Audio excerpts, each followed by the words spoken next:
Preparation of carboxylic acid पढ़ने जा रहे हैं।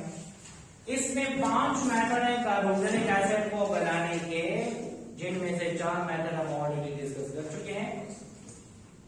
ग्रिग्नार्ड रिएजेंट जब कार्बन डाइऑक्साइड के साथ रिएक्ट करता है तो हमने चैप्टर नंबर 17 में ग्रिग्नार्ड रिएजेंट की केमिकल रिएक्शन में लास्ट रिएक्शन पढ़ा था कि पहले बन जाता है एडप्ट, फिर एसिड हाइड्रोलिसिस करते हैं और एसिड हाइड्रोलिसिस से बनता है कार्बोक्सिलिक एसिड। ये जो दूसरा मेथड है हाइड्रोलिसिस ऑफ नाइट्राइल्स, ये हम डिस्कस करेंगे क्योंकि हमने पहले नहीं पढ़ा हुआ, ये हम डिस्कस करेंगे आपके, ठीक है। इसके अलावा हमने पढ़ा है oxidation of primary alcohol, chapter number 18 में केमिकल रिएक्शन ऑफ अल्कोहल में पढ़ा था कि प्राइमरी अल्कोहल ऑक्सीडाइज होता है, अल्डिहाइड में कन्वर्ट होता है, अल्डिहाइड डायरेक्टली कन्वर्ट हो जाता है कार्बोक्सिलिक एसिड में, ठीक है। फिर हमने चैप्टर 19 में पढ़ा कि अल्डिहाइड जब ऑक्सीडाइज होता है तो बनाता है carboxylic acid easily by the help of falling reagent, tolerance reagent, magnetic reagent से भी होता है, ठीक है। और ये भी हमने पढ़ा हुआ है कि जब भी अल्काइल बेंजीन को हम ऑक्सीडाइज करते हैं और ये ऑक्सीडाइज होता है by the help of KMnO4 या K2Cr7 या Na2Cr7 स्ट्रॉन्ग ऑक्सीडाइजिंग एजेंट, तो अल्काइल बेंजीन को जब भी ऑक्सीडाइज किया जाता है तो प्रोडक्ट बनता है benzoic acid. We already discuss this reaction in detail. ये बेंजोइक एसिड बनता है। मिथाइल बेंजीन से भी बनेगा बेंजोइक एसिड, इथाइल बेंजीन से भी बनेगा बेंजोइक एसिड, प्रोपाइल बेंजीन से भी बनेगा बेंजोइक एसिड। तो ये हमने 4 मेथड तो डिस्कस किया, ये वाला, ये वाला, ये वाला और ये वाला हमने डिस्कस, सॉरी ये वाला हमने नहीं किया हुआ। अब हाइड्रोलिसिस देखते हैं। मैंने स्टार्ट में बोला था कि नाइट्राइल्स में कार्बोनाइल ग्रुप नहीं है, लेकिन फिर भी ये कंसीडर किया जाता है डेरिवेटिव ऑफ कार्बोक्सिलिक एसिड। तो कार्बोक्सिलिक एसिड के डेरिवेटिव होने के लिए शर्त कार्बोनाइल ग्रुप नहीं है, शर्त ये है कि उसकी हाइड्रोलिसिस की जाए तो कार्बोक्सिलिक एसिड बन जाए, so that will be considered as the derivative of carboxylic acid. अब देख लेते हैं नाइट्राइल्स किसे कहते हैं, वो कंपाउंड जिसमें साइनाइड अटैच हो R के साथ, इनको हम नाइट्राइल्स कहते हैं। अल्काइल नाइट्राइल या अल्केन नाइट्राइल कहते हैं, ठीक है। अब नाइट्राइल याद रहे, नाइट्राइल में हम हाइड्रोलिसिस करते हैं, चाहे एसिड से करें चाहे बेस हाइड्रोलिसिस करें, क्या बनेगा कार्बोक्सिलिक एसिड बनेगा। देख लेते हैं कैसे होता है। ये है ethane nitrile, this is ethane nitrile. इसको ट्रीट किया वाटर के साथ, 2 मोल ऑफ वाटर।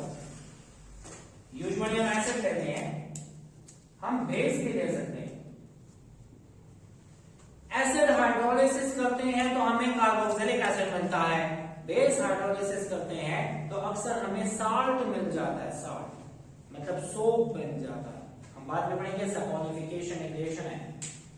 जब भी हम बेस हाइड्रोलिसिस करेंगे तो सोप बनेगा, और अगर हम एसिड हाइड्रोलिसिस करेंगे तो कार्बोक्सिलिक एसिड बनेगा। अगर आपको कोई कहे सोप क्या है, सोप कार्बोक्सिलिक एसिड का साल्ट है। What is soap chemically, chemically साबुन क्या होता है, कार्बोक्सिलिक एसिड का साल्ट, ठीक है। तो बेस हाइड्रोलिसिस से भी बनाया जा सकता है, एसिड से भी बनाया जा सकता है, हम यूजुअली एसिड को करते हैं, ठीक है। इसका मैकेनिज्म क्या है, नाइट्राइल में वाटर ऐड होंगे, कितने 2 वाटर, ये ले लिया मैंने।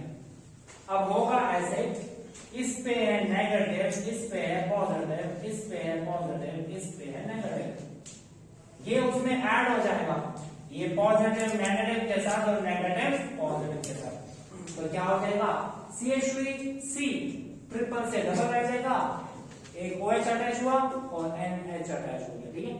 क्योंकि COH NH डबल हुआ, इसमें होती है रीअरेंजमेंट। कैसे रीअरेंजमेंट होती है, ये बॉन्ड आएगा यहां तो हाइड्रोजन पे आएगा कौन सा चार्ज, पॉजिटिव। अब इस कार्बन के हो गए 5 बॉन्ड, 1 2 3 4 5, कार्बन के नॉट फ्रॉम 5 बॉन्ड, ये 5वां बॉन्ड जाएगा नाइट्रोजन पे, कौन सा चार्ज आया, नेगेटिव। नेगेटिव चार्ज हाइड्रोजन के साथ, सॉरी नाइट्रोजन के साथ, पॉजिटिवली चार्ज हाइड्रोजन अटैच हो जाएगा, तो क्या हो जाएगा NH से NH2 हो जाएगा, डबल से सिंगल हो जाएगा और सिंगल से डबल हो जाएगा। तो हमने नाइट्राइल में पहले हाइड्रोलिसिस कर ली, तो पहले बन गया क्या, एमाइड बन गया। अब एक वाटर से ये बना, तो टोटल कितने वाटर है, दो, अब दूसरा वाटर आ गया, ये दूसरा वाटर का H इसका NH2 कंबाइन होकर क्या बनाएंगे NH3, इसका OH जार के इधर कंबाइन हो जाएगा तो बना देगा CH3, C double bond OH, ये बन गया एसिटिक एसिड। तो जब भी किसी भी कंपाउंड की हाइड्रोलिसिस से कार्बोक्सिलिक एसिड बना दिया जाए या बन जाए तो हम कहेंगे that is a derivative of carboxylic acid. So nitrile do not have carbonyl group, still this is considered as a derivative of carboxylic acid, ठीक है।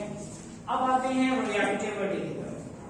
मैंने आपको पहले बताया था reactivity depends upon functional group.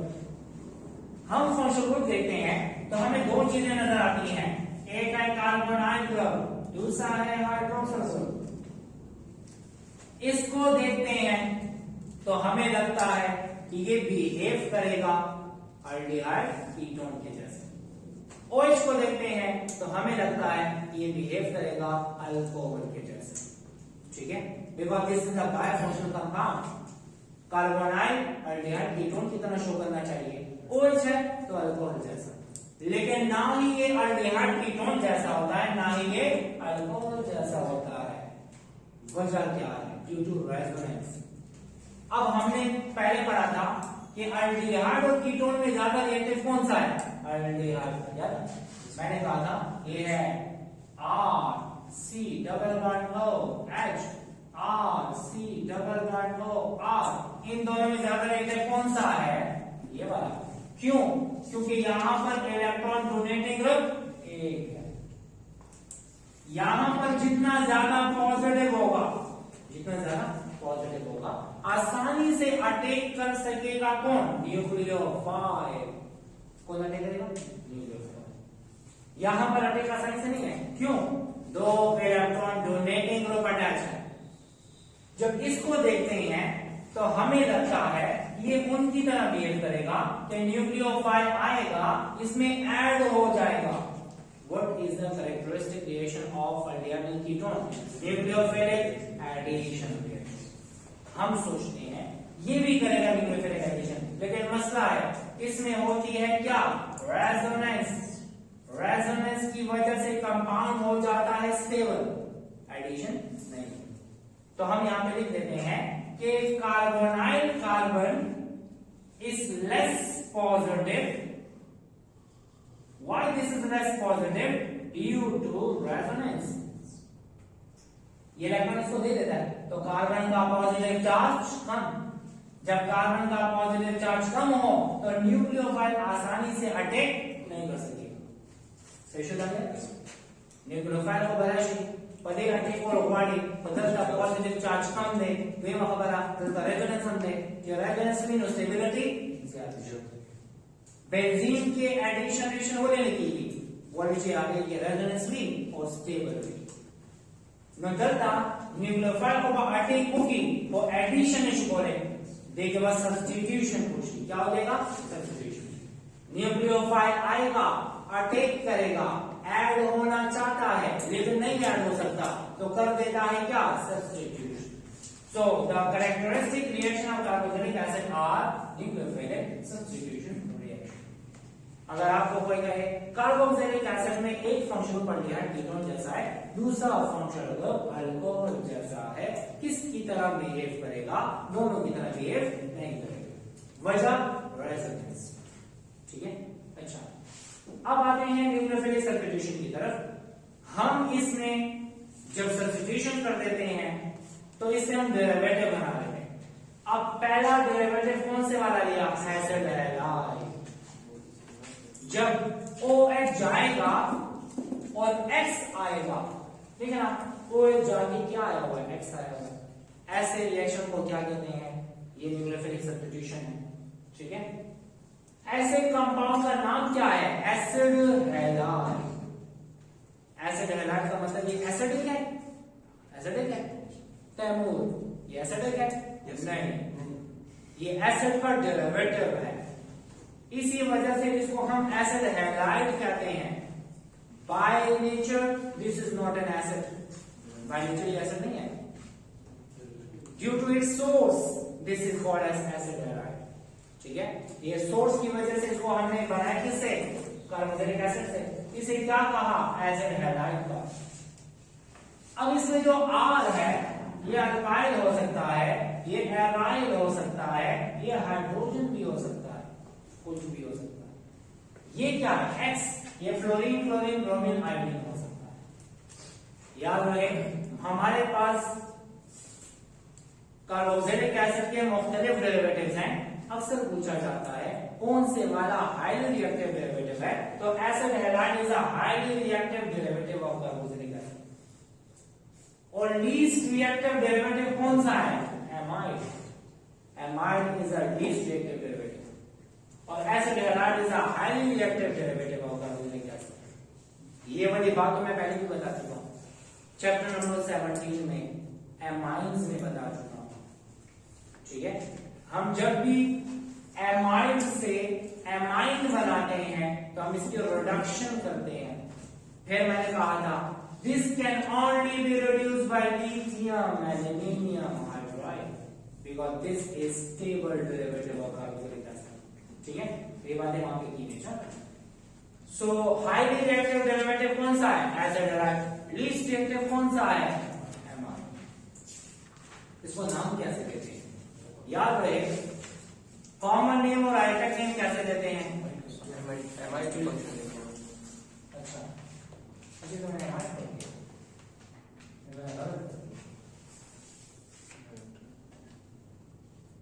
चलो ठीक है, आईसी एसिड या ओइक एसिड को रिप्लेस कर देते हैं बाय एल हैलाइड से। नहीं, ओइक एसिड नहीं आता, ये आईसी एसिड। अच्छा, जब भी हम एसिड हैलाइड का नॉमेनक्लेचर करते हैं तो नॉमेनक्लेचर में हम क्या करते हैं? इसके कॉमन नेम और इसके आईयूपैक नेम का आईसी एसिड हटा देते हैं।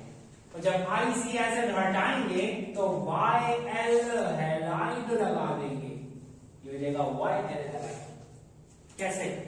अगर मैं लेता हूं Cl ना, तो ये किससे बना है? फॉर्मिक एसिड से बना है या मिथानोइक एसिड से बना है। किससे बना है? फॉर्मिक एसिड से या मिथानोइक एसिड से बना है। अगर मैं इधर लगा देता हूं Cl तो क्या हो जाएगा? मैं आईसी एसिड हटा दूंगा। जब आईसी एसिड मैंने हटाया और लगा दूंगा YL हैलाइड, तो ये हो जाएगा फॉर्माइल क्लोराइड। हैलोजन क्या है? क्लोरीन है। मिथानोइक एसिड का आईसी एसिड हटा दिया और YL क्लोराइड लिख दिया। So what is the name of this compound? ये होगा फॉर्माइल क्लोराइड या मिथानोइल क्लोराइड।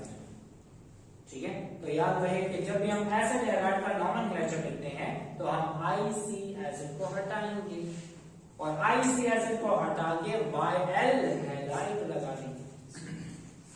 ये कहां से आया? एसिटिक एसिड है। ये एसिटिक एसिड का आईयूपैक नेम क्या है?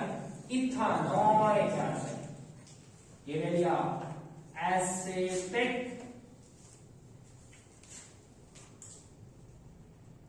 एसिड या इसे कहते हैं इथानोइक एसिड।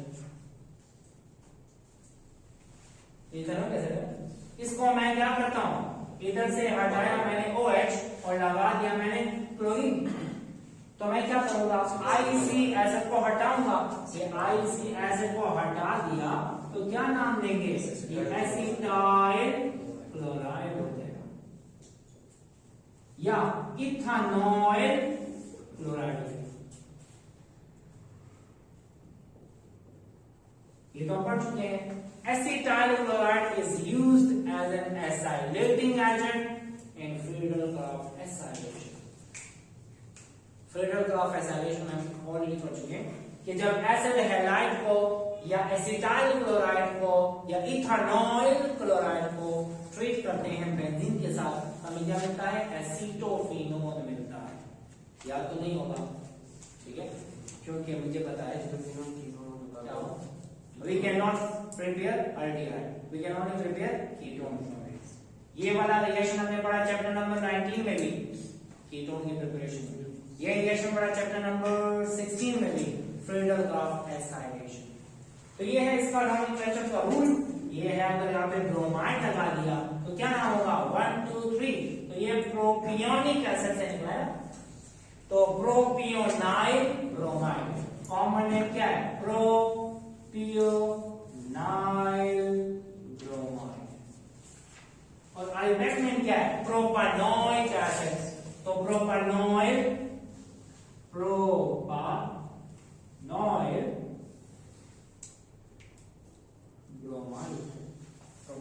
ब्रोमाइड। इसको देख लेते हैं, ये आयोडीन ले लिया, 1 2 3 4 ब्यूटाइरिक एसिड से आया, ब्यूटाइरिक एसिड। तो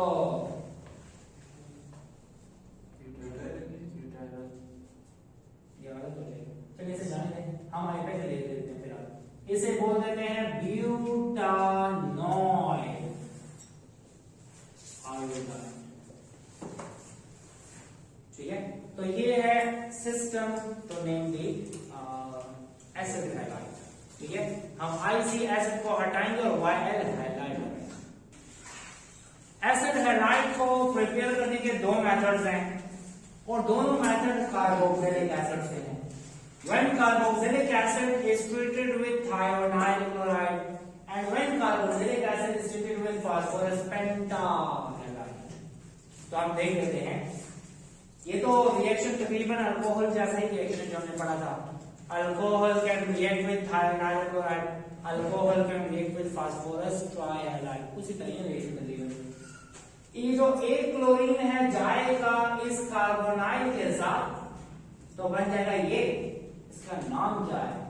इसका नाम है क्या? Acetyl chloride. और एल्बेक नेम क्या है? क्या? इथानॉइल, इथानॉइल क्लोराइड। अच्छा, क्लोरीन तो उसके साथ गया, दूसरा क्लोरीन जाएगा इस H के साथ, तो क्या बनेगा? HCl, रह गया SO और इधर आ गया O, तो बनेगा SO2। इस रिएक्शन में हम पायरिडीन इस्तेमाल कर सकते हैं, and pyridine is a base which is used to absorb HCl। HCl को एब्सॉर्ब करने के लिए हम क्या इस्तेमाल करते हैं? पायरिडीन इस्तेमाल कर लेते हैं, ठीक है। अब आते हैं फास्फोरस पेंटा क्लोराइड के साथ जब ट्रीट करते हैं, होगा क्या? ये है PCl5,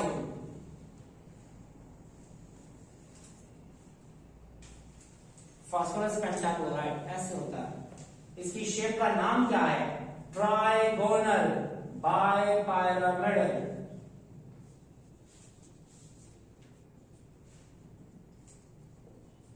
ये ट्राइगोनल बाइपिरामिडल। अब होगा क्या? एक क्लोरीन चला जाएगा इस कार्बन के साथ, तो बना दिया एसिटाइल क्लोराइड या इथानॉइल क्लोराइड। अब होगा क्या? ये जो OH है वो इस फास्फोरस के साथ अटैच हो जाएगा, तो जब ये OH फास्फोरस के साथ अटैच होगा तो ये बन जाएगा POH Cl Cl Cl and C। ये वाला कंपाउंड जिससे क्लोरीन जाए और OH आए तो ये अनस्टेबल होता है। क्या होता है? अनस्टेबल। स्टेबिलिटी गेन करने के लिए इनमें होती है रीअरेंजमेंट। ये आ जाएगा, इधर बॉन्ड बन जाएगा, हाइड्रोजन निकलेगा कैसे? पॉजिटिव। फास्फोरस के कितने बॉन्ड है? 1 2 3 4 5 6, 6 में बना नहीं सकता, मैक्सिमम 5 बना सकता है। ये जो छठा बॉन्ड है ये निकल गया, इधर से गया क्या? H, इधर से गया क्या? Cl, तो बना चाहिए क्या? HCl। और इधर क्या बन गया? P double bond O Cl3, phosphorus oxy trichloride बन गया, POCl3 बन जाता है। तो इसका मतलब ये है कि we can synthesize acid halide by treating carboxylic acid with hyalyl chloride and carboxylic acid with phosphorus pentahydrate.